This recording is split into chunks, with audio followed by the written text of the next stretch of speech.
ವಿಜೇಂದ್ರ ನೇತೃತ್ವದಲ್ಲಿ ರಾಜ್ಯ ಬಿಜೆಪಿಯ ನೂತನ ಪದಾಧಿಕಾರಿಗಳ ಮೊದಲ ಮೀಟಿಂಗ್ ನಡೆಯಿತು.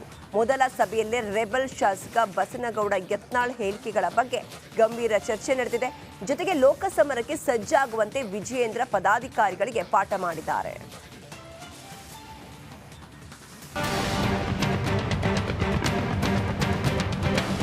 ಇವತ್ತು ರಾಜ್ಯ ಬಿಜೆಪಿ ಕಚೇರಿಯಲ್ಲಿ ಪದಾಧಿಕಾರಿಗಳ ಮೊದಲ ಸಭೆ ನಡೆದಿದೆ. ಮೊದಲ ಸಭೆಯಲ್ಲೇ ಬಿವೈ ವಿಜಯೇಂದ್ರ ಪದಾಧಿಕಾರಿಗಳಿಗೆ ಖಡಕ್ ವಾರ್ನಿಂಗ್ ನೀಡಿದ್ದಾರೆ. ಅಶಿಸ್ತು ಸಹಿಸಲ್ಲ, ಬಹಿರಂಗ ಹೇಳಿಕೆಗಳನ್ನ ಯಾರು ಕೊಡಬಾರದು, ಪಕ್ಷಕ್ಕೆ ಮುಜುಗರ ತಂದೊಡ್ಡಿದವರೇ ಸಹಿಸಲ್ಲ ಅಂತ ಕಟ್ಟಿ ಮುರಿದಂಗೆ ಹೇಳಿದ್ದಾರೆ. ಸಭೆಯಲ್ಲಿ ಅರ್ಧ ಗಂಟೆಗೂ ಹೆಚ್ಚು ಕಾಲ ನಿನ್ನೆ 40,000 ಕೋಟಿ ಮೊತ್ತದ ಕೋವಿಡ್ ಅಕ್ರಮದ ಬಗ್ಗೆ ಆರೋಪ ಮಾಡಿದ್ದ ಯತ್ನಾಳ್ ಬಗ್ಗೆನೇ ಹೆಚ್ಚು ಚರ್ಚೆ ನಡೆದಿದೆ ಎನ್ನಲಾಗಿದೆ. ಯಡಿಯೂರಪ್ಪ ವಿರುದ್ಧ ಯತ್ನಾಳ್ ಮಾಡಿದ ಆರೋಪದ ಬಗ್ಗೆ ಸಭೆಯಲ್ಲಿ ಚರ್ಚೆಯಾಗಿದ್ದು, ಅವರ ಹೇಳಿಕೆ ತುಂಬಾ ಡ್ಯಾಮೇಜ್ ಆಗುವ ಬಗ್ಗೆ ಸಭೆಯಲ್ಲಿ ಕೆಲ ಪದಾಧಿಕಾರಿಗಳು ಆತಂಕ ವ್ಯಕ್ತಪಡಿಸಿದ್ದಾರೆ. ಪಕ್ಷಕ್ಕೆ ಮುಜುಗರ ತರುವಂತೆ ಬಹಿರಂಗ ಹೇಳಿಕೆಗಳನ್ನು ಕೊಡದಂತೆ ಪದಾಧಿಕಾರಿಗಳಿಗೆ ಸೂಚನೆ ನೀಡಿದ ವಿಜಯೇಂದ್ರ ಯತ್ನಾಳ್ ಹೇಳಿಕೆ ಬಗ್ಗೆ ಹೈಕಮಾಂಡ್ ನೋಡಿಕೊಳ್ಳಲಿದೆ ಎಂದು ಸಭೆಯಲ್ಲಿ ಸೂಚ್ಯವಾಗಿ ಹೇಳಿದ್ದಾರೆ.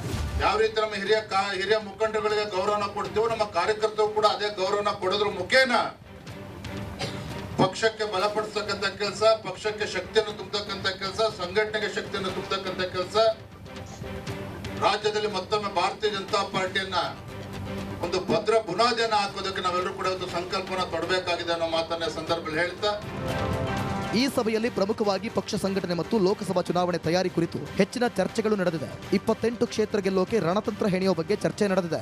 ಹಿರಿಯರನ್ನ, ಬೂತ್ ಕಾರ್ಯಕರ್ತರನ್ನ, ವರಿಷ್ಠರನ್ನ ಸಮಾನವಾಗಿ ನೋಡಿಕೊಳ್ಳುವಂತಹ ಮನೋಸ್ಥಿತಿ ಇರಬೇಕು.